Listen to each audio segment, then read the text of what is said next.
Greetings, Word Horde.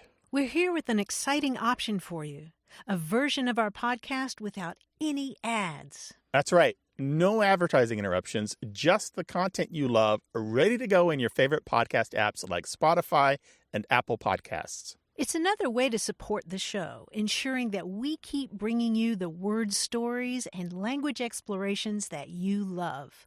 Try it at waywardradio.org/ad-free. And it's affordable. For just a small subscription fee, you can enjoy A Way with Words uninterrupted, except by us. Plus, it makes a great gift. Know somebody who loves language as much as you do? Give them the gift of words. Easy to sign up, easy to enjoy. It's the same A Way with Words, just streamlined for your listening pleasure. Go to waywardradio.org/ad-free. Support us, support the show, and enjoy an ad-free listening experience. waywardradio.org/ad-free. Thank you. You're listening to A Way with Words, the show about language and how we use it. I'm Grant Barrett. And I'm Martha Barnett. The Old English word galan means to call or to sing enchantments. And you don't see that root in very many English words. There's some really, really old words like galder, which is a charm or incantation. But there is a familiar word that you'll see it in, and that word is nightingale. It's a bird noted for the melodious song which is heard at night as well as during the day. It's literally a night singer from Old English galan, meaning to call or sing enchantments. And I was reminded of this in a tweet by writer Robert McFarlane, who mentioned the etymology and described the nightingale as, quote, a tiny bird of exquisite voice, the sound of hope in the dark. Isn't that lovely? That is lovely. And it's better than I usually expect on Twitter. Right? Yeah. But I think Twitter gives you back what you cultivate, doesn't it? Oh, it certainly does. You follow the right people, you get beauty like that. Yeah. Give us that quote again. A tiny bird of exquisite voice, the sound of hope in the dark. Oh, that is very good. I like Isn't that that. nice? And they are. They're lovely little things. If you've never seen a picture, look them up on the internet. They're just gorgeous little things.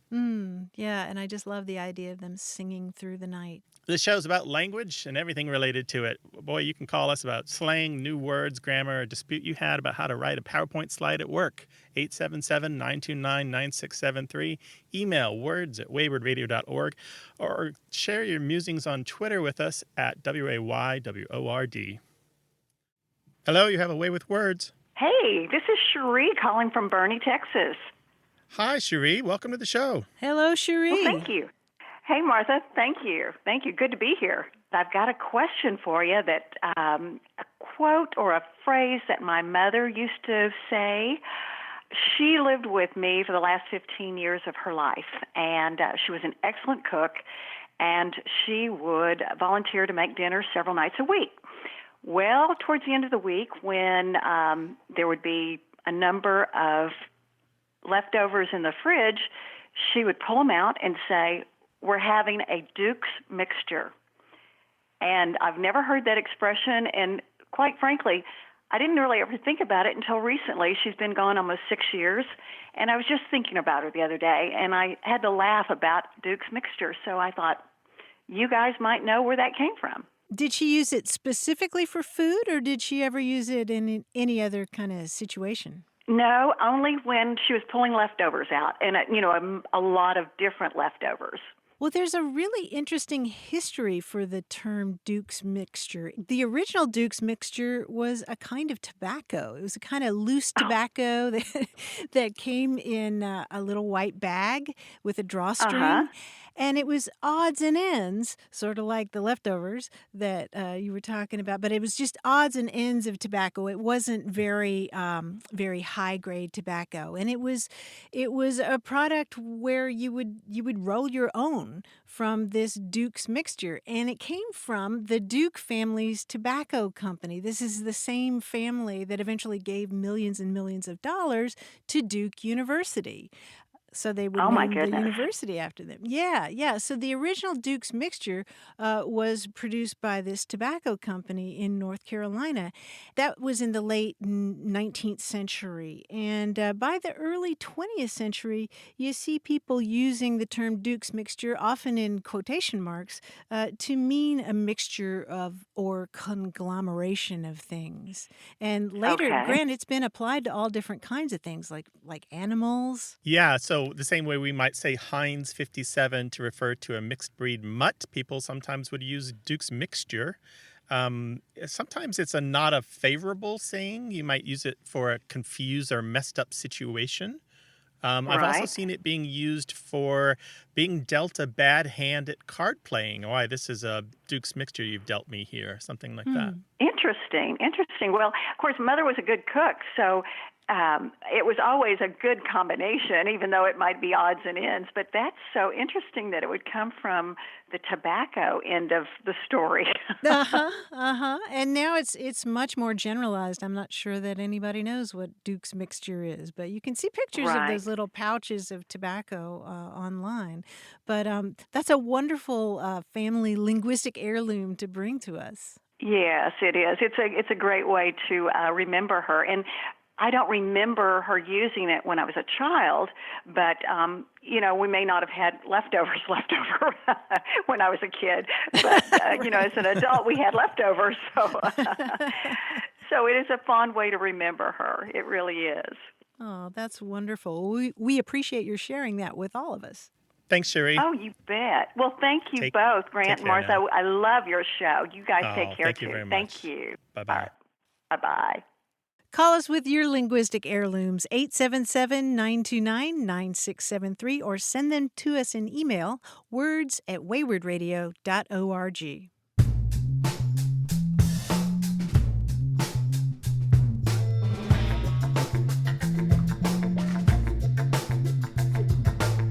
Rebecca Livick from Northeast Wisconsin wrote us to say that her daughter Samantha was about 2 or 3 years old when she was trying to get a stone out of the treads of her boots.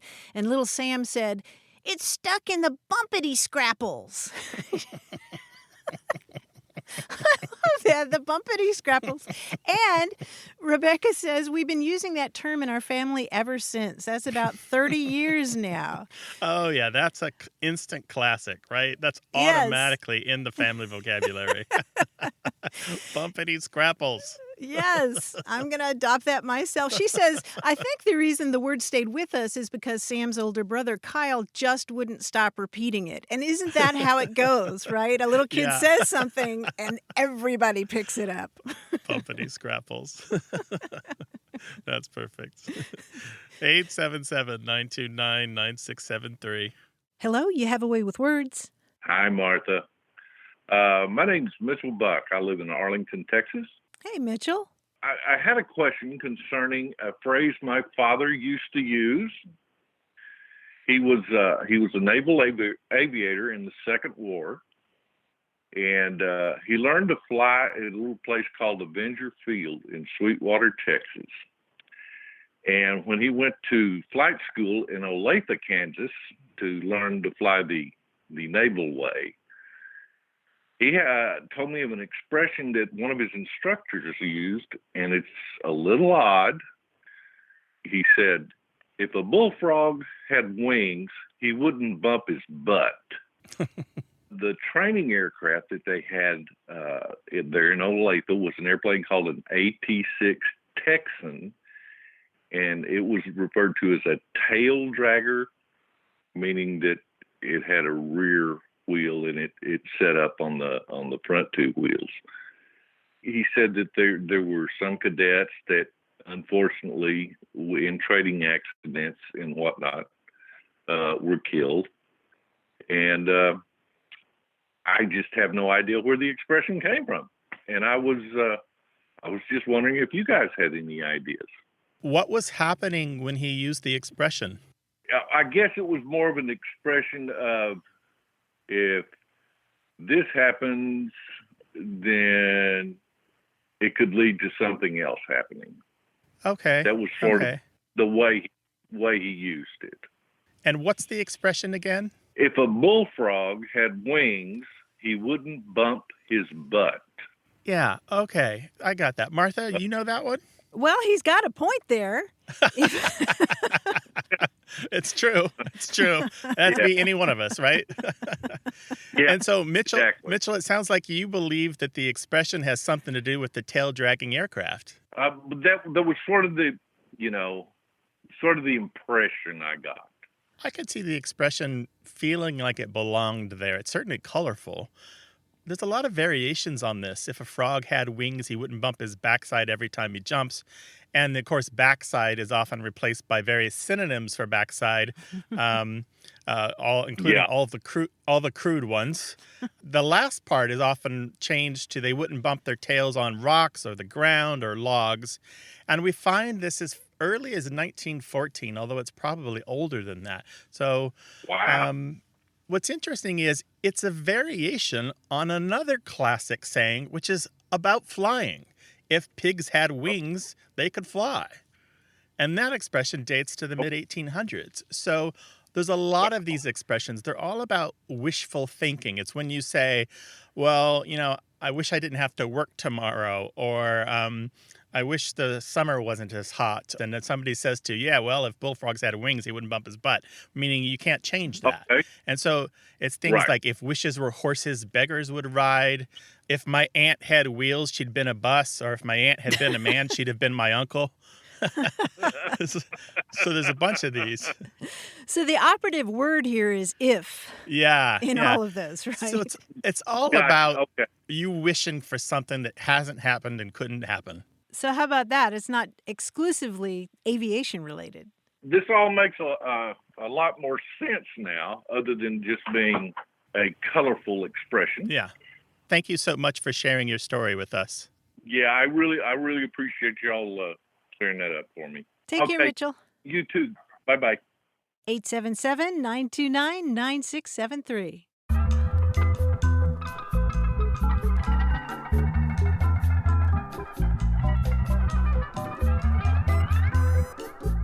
Here's some writing advice from Sherry Bailey. She's a teacher and playwright in Virginia. And she says that at the beginning of a new class of writing students, she tells them, there are no writers, only rewriters. And I thought that was such a wonderfully succinct way of talking about our process, Grant. Absolutely, because so many beginning writers think that once it's down on the page, that first draft is golden, yes. And that they better not touch it, that somehow this is the perfect thing, and this is the ultimate state of their work, and yes. that anything further that would be done to it would destroy it or ruin yes. it. They don't understand the perfection that comes from rewriting and editing and collaboration with others. Yes. Well said, Grant. I really prefer the rewriting process to the writing process, to the getting it all down on paper. That part is usually painful for me, the first part. Yeah, me too. I like arguing with myself, basically. That's what a rewrite is, where I'm like, wow, what were you thinking there? Oh, that's pretty good, but that can be better. Or, this isn't for this project. You need to cut that out and save that for something else. It's just, you're really talking to yourself and presenting arguments to yourself that you can either win or lose, but you're still talking to yourself. Yeah, you're pushing yourself to be better. Anyway, I love that. There are no writers, there are only rewriters. Thank you, Sherry. We'd love your opinions on writing or editing or any of the creative arts that involve words and language. 877-929-9673 or email words@waywardradio.org.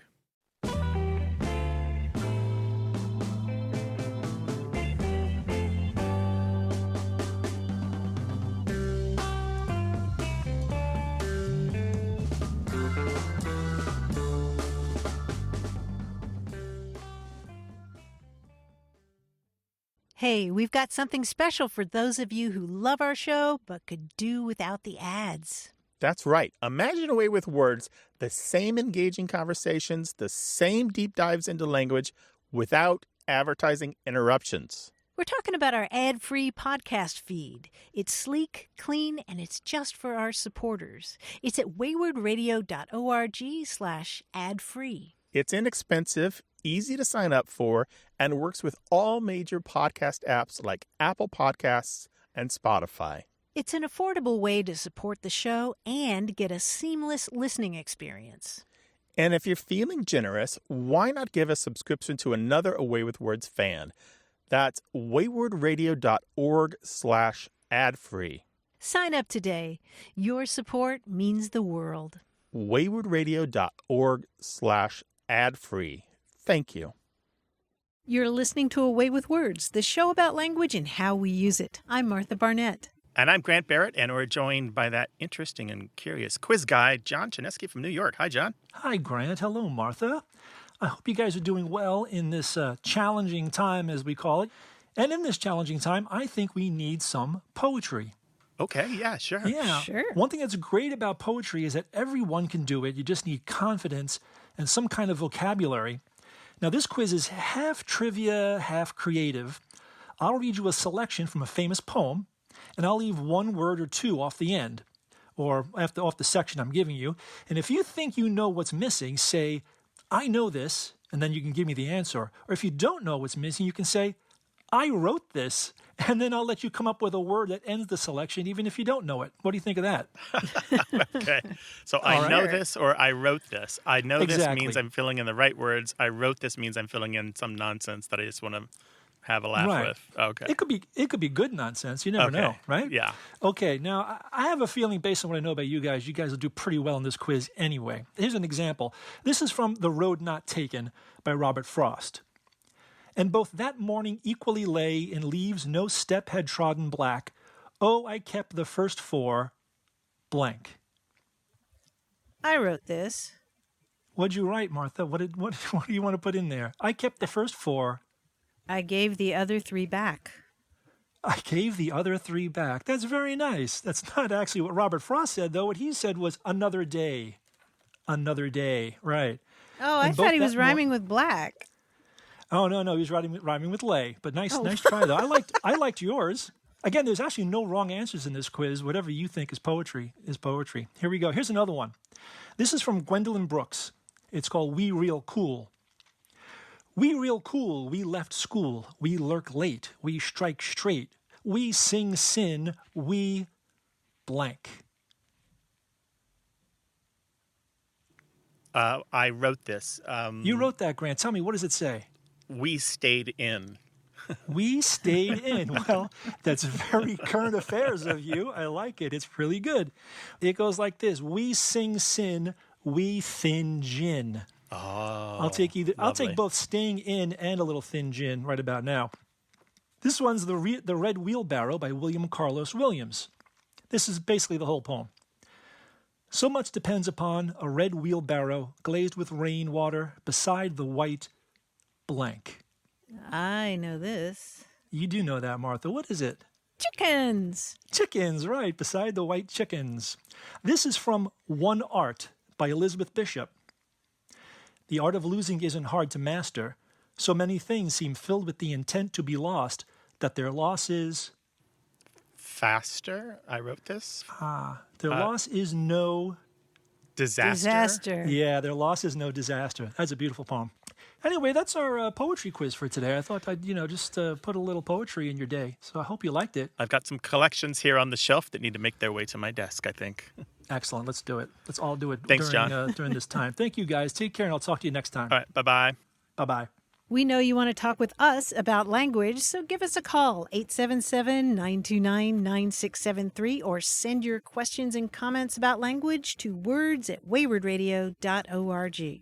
Hello, you have a way with words. Hello, Grant. My name is Kristen. I am in the beach bedroom community of San Clemente, California, and thank you for having me on the show. Well, hello, Kristen. Welcome. Thank you. Glad to have Thank you. Hello. I had a question about kind of the evolution of salutations.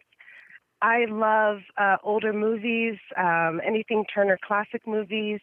I love the whole Downton Abbey series, and I noticed when they got on the telephone, when it was time for a closing remark or to end a call, they just hung up. In my favorite black and whites, and the same thing with Downton Abbey, and I always thought that was brusque and odd, without a formal hello or goodbye of some kind. Now that we've evolved through the times, I'm noticing with my own boys, just being in quarantine with them a lot and hearing their conversations with friends, they don't say goodbye either, and they often don't say hello. I've noticed that with a lot of millennials in Trader Joe's and other grocery stores. There's kind of a loss of the hello or goodbye, excuse me, when in conversation with a single person. In the grocery store, a lot of people say, I'm going to get that, or I need to get over there, instead of excuse me. And I just found that all odd and wondered if you could expand. Well, I think we can address the part about old movies because it's not just old movies, as a matter of fact. This happens a lot in modern movies as well. In fact, you can go online and see compilations of people just hanging up the phone without saying goodbye. Supercuts. Yeah, supercuts. And it's actually really funny to just watch a whole bunch of these in a row. And they're people like Tom Cruise and George Clooney and Tom Hanks. It's not just old movies by any stretch of the imagination. And people have complained about this and made that observation before. And it's really just a matter of efficiency in a movie script, I think. Okay. Yeah, Right. just moving the action along. It's sort of like, you don't really see all the other connective tissue of life in movies. Whenever I watch a James Bond movie, and he's having all these adventures, I think, does that man never go to the bathroom? And he rarely eats. Exactly. I tell you, I do have a pet peeve when it comes to movies and reality. The fact that when they're carrying suitcases, they almost always look empty to me. Yes, That just very drives me light. crazy. Mine is they walk into houses and leave the door open. Yeah. That They too, just walk in yes. and they walk in and just leave the door open. Like, you don't do that. If the door is closed when you enter it, you close it right behind you. Absolutely. You're Oh, letting that's the a air good out. point. But the conversation in movies is stylized just like everything else in the movies. Yeah. It's art. It's a representation of real life. It's not a recreation of it. It's not meant to be a perfect picture. It's somebody's. They've taken a particular paintbrush and painted this in a particular style, and the conversation isn't really a real conversation at all. There are so many other things that when linguists who study conversation look at movies, they can't really use movie scripts as examples of real conversation because it just doesn't flow the way people really talk. That's I see. interesting. Yes, that's a good point. And what about today with the millennials? Any explanation or insight? Yes. So people who study computer-mediated communication have an understanding that it's not just millennials, it's everyone now. It's anyone who uses a phone for regular communication and a desktop or a laptop for regular communication. You've kind of got these digital devices everywhere. What it is that we don't turn off the conversation anymore. And so you feel like every time you hear from somebody that you know well, that you never really stopped talking to them. You're picking up where you left off. So you don't need to have this formality because it's just part 1 billion of you two talking. So, and also, your phone tells you who they are even before you answer. It shows you their name. And so you know who they are, and they know who you are, so it's not a mystery. So why say hello and goodbye? It's not like you're not going to see them for 6 months because it takes you 6 months to get from New York to California. That's true. That's true. The boys were laughing at me the other day because I left a voicemail and I left my phone number, and they said, "Why are you doing that? People know your number." And I was like, "No, when you get older and you call businesses, they don't know your number." And then I thought about it. I'm like, well, caller ID, maybe that is, a way of old that's kind of going to pair off in time. Do you do Zoom at all? Do you do Zoom I do. meetings? Yes. Because somebody was talking on Twitter the other day about how weird it is that when you end a Zoom conference, everybody's waving. Yes. Like, you don't do that in real life when you walk out of a room. Bye. Yeah, true. it is odd. So I think we're all evolving a little bit. Kristen, thank you sense. so much for your call. This was a really good one. Really appreciate it. Take care now. Thank you. Love you guys. Take care. All right. Love you Bye-bye. too. We're waving. Bye-bye. We're waving. Bye-bye. Hello, goodbye. We'd love to talk to you about both ends of the conversation and everything in between. Call us. Martha and I would love to talk to you. 877-929-9673. Hi there, you have a way with words. Hello, this is Rod. I'm in Virginia, near the Chesapeake Bay and the Atlantic Ocean. Well, what would you like to talk with us about? Well, we wanted to talk about the terms for the crabs in this region. You're a crabber? You're a crab fisherman? No, I'm not a crabber. I guess you could say a conservationist, biologist. That was my career. I retired. But I found this real interesting when I moved to the area. And, of course, it's an ongoing industry. Everybody loves the blue crab. Oh, yeah. Mm-hmm. So you had some lingo in the business. Yeah, it's around the male and the female and the life cycle and the mating, and part of it is the derivation of the old words is nobody can figure that out, and then the rest of it is just terms that you can probably understand by just the way they're used. But the two original terms that came to my mind were the name for the blue crab, the male, and the female blue crab. And what are those? Well, the male is called the Jimmy. Mm-hmm. And the female is called a sook, S-O-O-K. Ah, okay. Sook. Yeah. So the male blue crab is a Jimmy. The female is a sook. The sook is interesting. So that's probably S-O-O-K, right? Correct. Yeah. The reason that's interesting to me is that term is sometimes used for female cattle, as in a cow. So I wonder if it was borrowed from farming to refer to the female. That's a good question. This has been a bit of a cul-de-sac. I don't want to say backwater. I want to say cul-de-sac. Yeah. A lot of old terms linger on here in the local vocabulary. Now, what about, have you ever heard the female called a silk or a sow crab? Never heard it called a sow crab, no. A silk, S-I-L-K? I'm not sure. There's a whole vocabulary that I actually looked up one time, vocabulary of the crabs of the Chesapeake Bay, but I don't want to break into that right now. But that's Wait, this is a show about language. What else are we going to do? Oh, If man, not here, where? Look, they got some crazy terms. Some of them are pretty descriptive. If they weren't sure if the flesh inside of a crab was hard enough to be a market crab, they'd break one of his small legs. And if it came out like it's a gooey film, Yeah. he was known as a snot. Oh, yeah. Wow. I've heard that one. Absolutely. Ooh, yeah. So it's some great terms. It's all around. And the life cycle is when they mate.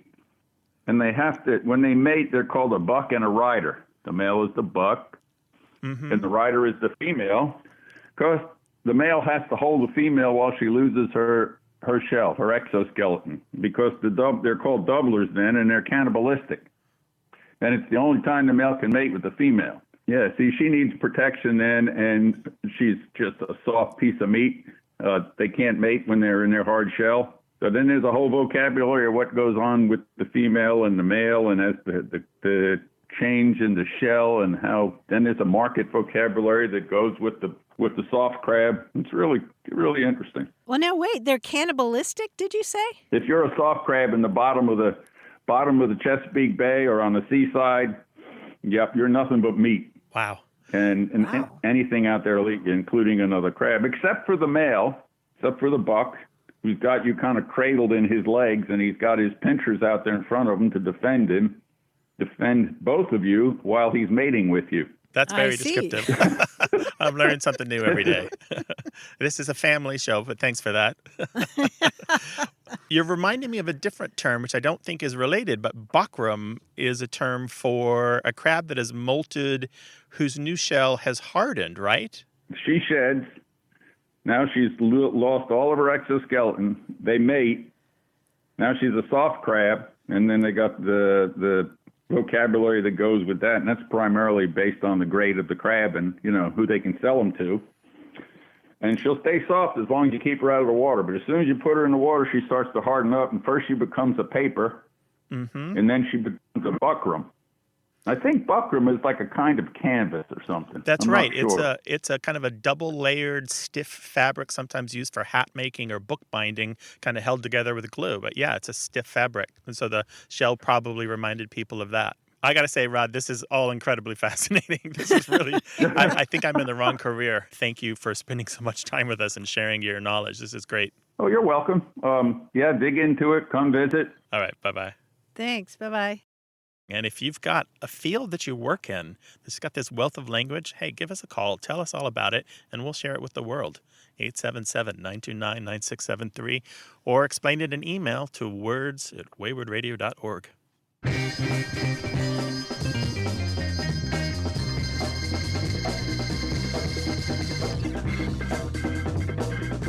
We received an email from Eleanor Hubbard on Martha's Vineyard, and she writes, on a recent Sunday morning, our son called from Boston to check on his parents, quarantined at home on Martha's Vineyard.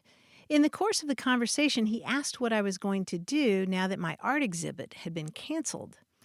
I'll just spend a month in my studio navel-gazing, said I, and chattered on. Not one to skip a beat, he immediately chimed in with, what? Navel-gazing? Mom, what are you talking about? What is navel-gazing? And Eleanor explained it as being wrapped up in feelings and thoughts of the self, and then she suggested that they research the etymology and call us about it. And Grant, I'm so glad she did, because that gives us the opportunity to talk about one of my favorite words from medieval Greek. The fancy name for it? Yeah. Wait, so you get to talk about the classics and a Greek etymology, and you're excited. Okay, Yeah. let her rip. Surprise, surprise. Light those firecrackers. Throw the gasoline on the fire. Thank you, Eleanor.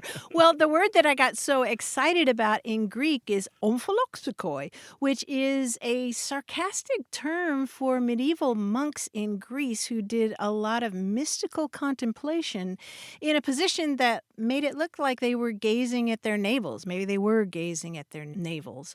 That was a sarcastic term in the 14th century, and it's a cool term because the omphalos is a word that means belly button or navel. It's related to Latin umbilicus, and the sukhoi, the psyche, has to do with spirit, so omphalosukhoi. And a version of this jocular term found its way into English in the mid-1800s as omphaloskepsis. omphalospsychite, omphaloskepsis, which means somebody who stares fixedly at his navel in order to induce a mystical trance. And the word you may be thinking of, Grant, also is omphaloskepsis. That's right, yeah. Yeah, which was an early 20th century joking word for that practice. And later on, we got the words navel contemplator and navel gazer and navel gazing. But what preceded them was omphaloskepsis. That's outstanding. Now, there may be an origin for both navel contemplator and navel gazing. There is a book by Robert Vaughan from 1857 called Hours with the Mystics, where he talks about the holy monasteries of Mount Athos in Greece. And he talks about these mystics with their chins on their chests, centering their minds on their hearts, searching for an inward divine glory for days on end. And he uses the phrase navel contemplators, but he also uses the phrase gazing at their navels. So it's possible that if people read that, that was the origin, after some switcheroo, of navel gazing.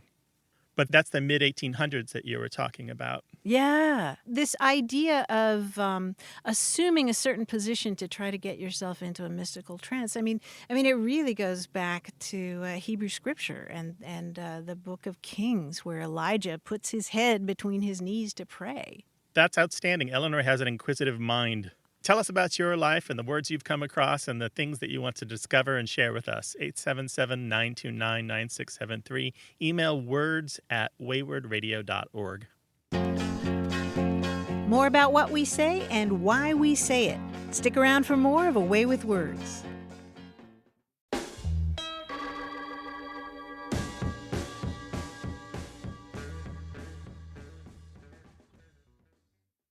Got a minute? We need your help. Head over to gum.fm/words and share your thoughts in our quick survey. Your feedback matters. It's the backbone of our show's success. Thanks for making our show even more successful. That's gum.fm/WORDS. Thank you. You're listening to Away with Words, the show about language and how we use it. I'm Grant Barrett. And I'm Martha Barnett. In 1971, a new public library opened in Troy, Michigan. To celebrate, the children's librarian, a woman named Marguerite Hart, wrote to famous authors and artists and musicians and others asking them to write to the children of Troy, both to congratulate them on this milestone and to extol the benefits of their new library. One of the responses she received was from E.B. White, the author of Charlotte's Web and Stuart Little, and I wanted to share that with you. Dear children of Troy, your librarian has asked me to write telling you what a library can mean to you. A library is many things. It's a place to go to get in out of the rain. It's a place to go if you want to sit and think. But particularly, it is a place where books live and where you can get in touch with other people and other thoughts through books. If you want to find out about something, the information is in the reference books, the dictionaries, the encyclopedias, the atlases. If you like to be told a story, the library is the place to go. Books hold most of the secrets of the world, most of the thoughts that men and women have had. And when you're reading a book, you and the author are alone together, just the two of you. A library is a good place to go when you feel unhappy, for there, in a book, you may find encouragement and comfort. A library is a good place to go when you feel bewildered or undecided, for there, in a book, you may have your question answered. Books are good company in sad times and happy times, for books are people. People who have managed to stay alive by hiding between the covers of a book. Signed E.B. White. How about that, Grant?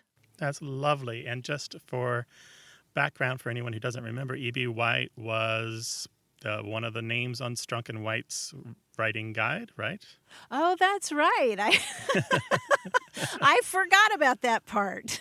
But also the author of Charlotte's Web, Stuart Little. I found this and a whole lot of other really cool letters at lettersofnote.com.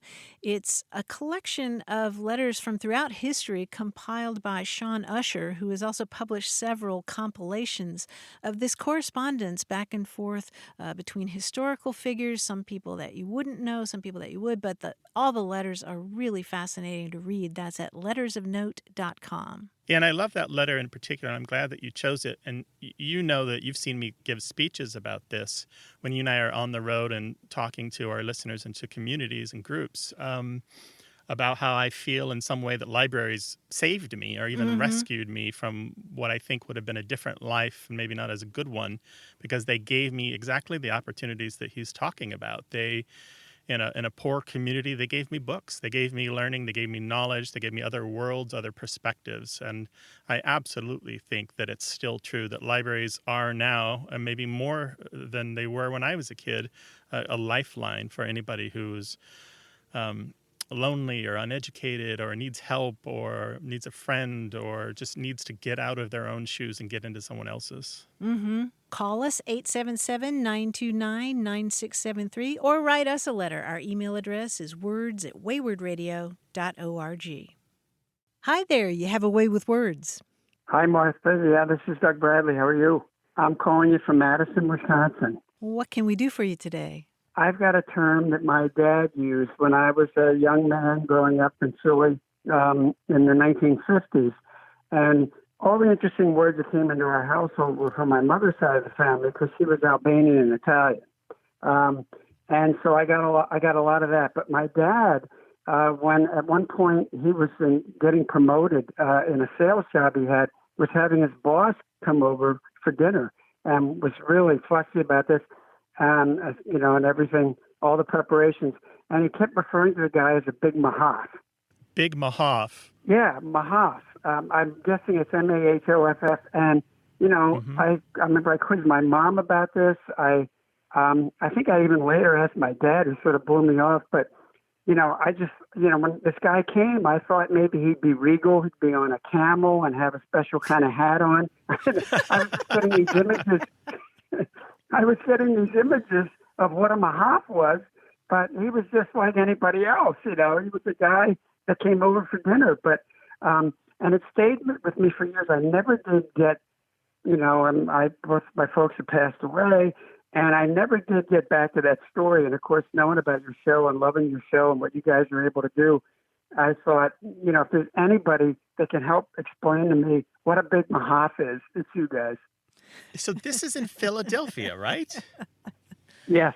Yep. It was in Southwest Philly. Yep. This term is mainly only used in Philadelphia and surrounding areas. It's really astonishing. We have looked at this on the show before, about 10 years ago, but I've done some work since then and trying to track this down because it's one of the great puzzles.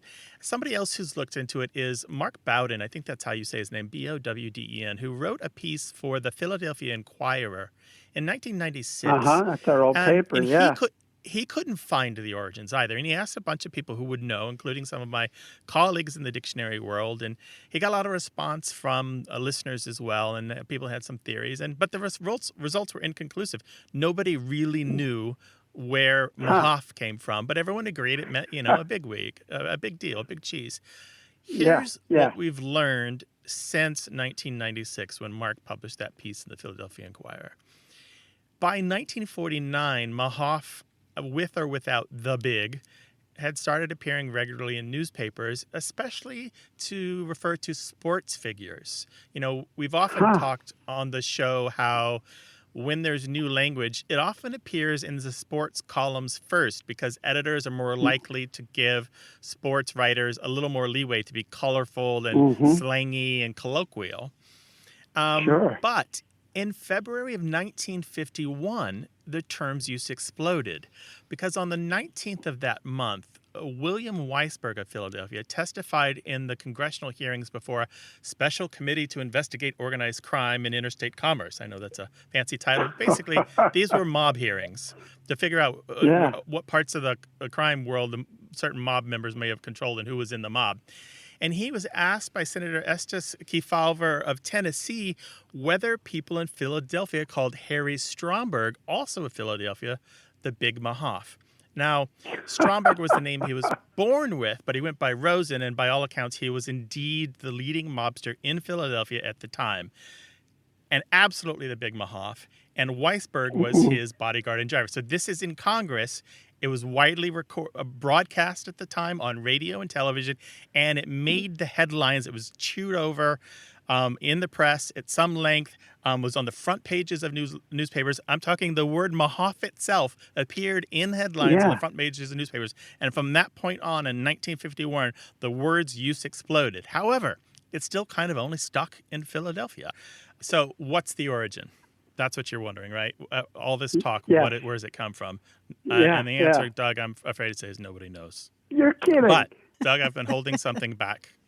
Okay. There are 4 earlier uses of the term I can find between about 1936 and 1940-something in the Philadelphia Inquirer, still in Philadelphia. And they're in a column about bridge, the card game. You're kidding. No, that's the first place I find the term ever. Anywhere. Is in a bridge column. And so it's a column by Robert Clifton. He's the guy who used it repeatedly. And he even includes it in a glossary with a definition. And what he writes is mahoff, noun implying size or potency, equally applicable to Aussie Jacoby. I'll explain that in a second. A 2-bid or 70% duplicate score. Now, I don't understand contract bridge, but those of you who do may know something about that. Aussie Jacoby was one of the most famous contract bridge players of his era. So anyway, he's defined this term in 1936. So why would it pop up in a bridge column? Was it already in the era of Philadelphia? Does it come from the bridge world? We don't know. We have no idea. Oh my God, that's so amazing! And it's so good of you. That's spelunking to be able to find this. So the guy indeed, at least at dinner that night, was a mahoff of some sort. But given my mother's family being Italian Albanian, they could have been mahoffs too, and I didn't know it. But every time this is talked about in newspapers or on our radio show, or anytime it comes up, people always want to bring up the fact that it sounds a lot like the word macher M-A-C-H-E-R in Yiddish, which is a kind of bigwig, but sometimes a showy or pretentious bigwig. But there are a lot of linguistic reasons that doesn't really work. Another theory is that it may come from an Irish phrase, mothoska, which means my business. I'm sorry for the mispronunciation. I don't speak Irish. And what's interesting about that phrase meaning my business, it's a really good parallel to La Cosa Nostra, which is another name for the mafia, which means our thing. Oh, man. And that kind of meaning similarity is really interesting, right? God, this is so fascinating. It's like a whole different journey in different cultures. I know. I love it. I love the big mahoff. I love these regional words, Martha. Isn't it wonderful when they don't really leave home?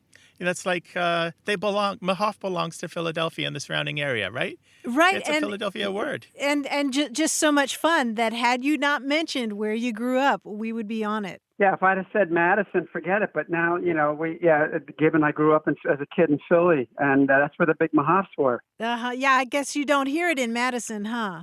No. No, not much. Oh, geez, you guys, you're terrific. Thanks so much. Yeah, our pleasure, Doug. Take care of yourself. You too. Bye-bye. Thanks for calling. What do they say where you live? Give us a call, 877-929-9673, or send it to us in email. The address is words@waywardradio.org.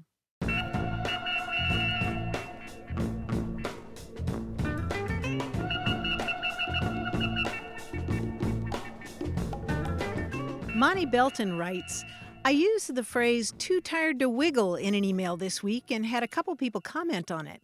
I assumed it came from my Oklahoma heritage, and I've seen it in letters dating back to 1917, but I can't find the origin. Can you help? I love that, too tired to wiggle. And Grant, I couldn't find much in the way of origins, but I think it's probably just literal, right? Right, yeah, you can't move. There's just no energy left, nothing left to give. Yeah, it's like the smallest unit of movement, I guess. I found it in a 1902 newspaper, but really no good context for it. But that's another phrase I'm going to adopt, too tired to wiggle. I know that feeling. On the spectrum of tired, that's that's like right after a sleep. Right. Well, we hope you're not too tired to wiggle a finger and call us, 877-929-9673. Hello, you have a way with words. Hello, this is Tom from Janesville, Wisconsin. I've read a lot of Western novels in the last year by, Compton and Johnstone and like that. And they have a term that they use in there that I had never heard before, and the term is light a shuck. And it is used in the sense of, let's get out of here. Hey, Red, you just killed the sheriff. Better light a shuck. And I have no idea what lighting a shuck has to do with getting out of Dodge. Uh-huh. So getting out of Dodge, skedaddle, you light a shuck. Right. That's S-H-U-C-K, like a corn shuck? Yeah. Mm-hmm. Oh, okay. Exactly like a corn shuck, as a matter of fact. Here we go.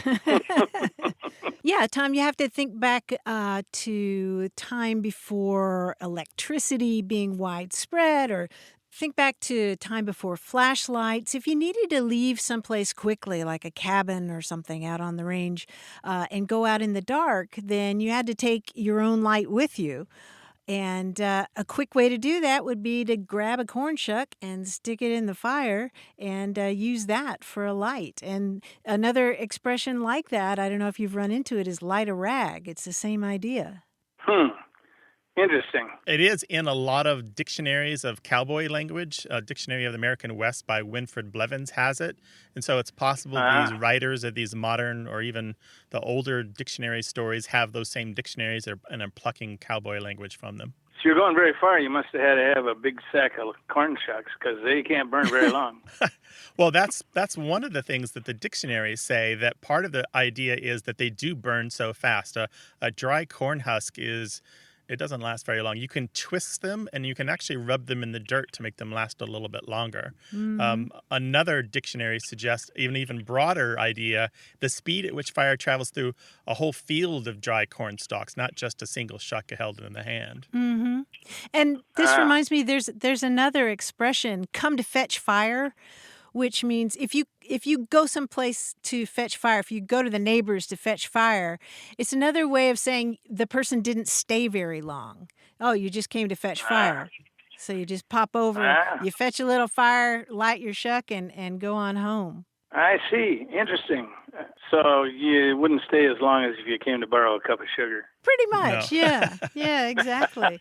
And a lot of times when I've seen light a shuck in early newspapers in backwoods Virginia, places like that, light a shuck is used more as an order than we're going to light a shuck. It's like to tell somebody to get out of here. You Beat it, kid. Yeah, beat it. Yeah, I think Zora Neale Hurston used it that way. I see. Well, that explains the use in these Western novels that I've been reading. Well, there There's you go. one more way the cowboys used to say to leave, and that's one of my favorites. It says, "Get out of here and don't stop for no kissing."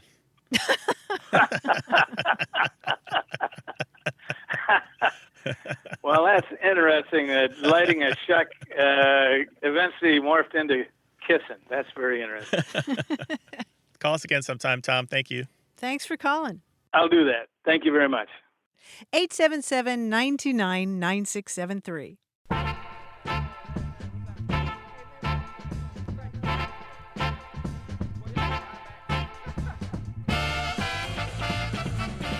I was reading some Carl Sandburg, and he said, "The woman who'll kiss and tell is small as the little end of nothing." And I thought that was such a cool expression to describe someone who's really small as the little end of nothing. But it turns out that he didn't come up with that expression, small as the little end of nothing. Oh, no? Is that got some legs to it? Some life to it? It definitely has legs to it. In fact, I started digging on it, and I saw a lot of elaborations on it, including one from a newspaper in 1826 that was small as the little end of nothing whittled off to a point. How about that? That's small.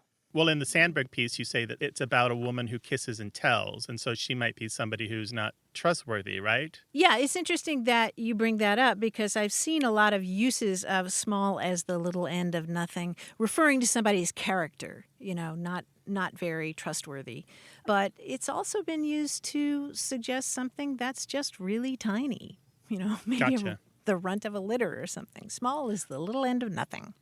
Yeah, the calling someone small in character reminds me of calling someone a little man, which is a way of referring to their masculinity, of course, but also a way of talking about they're not big of heart and big of spirit and big in generosity.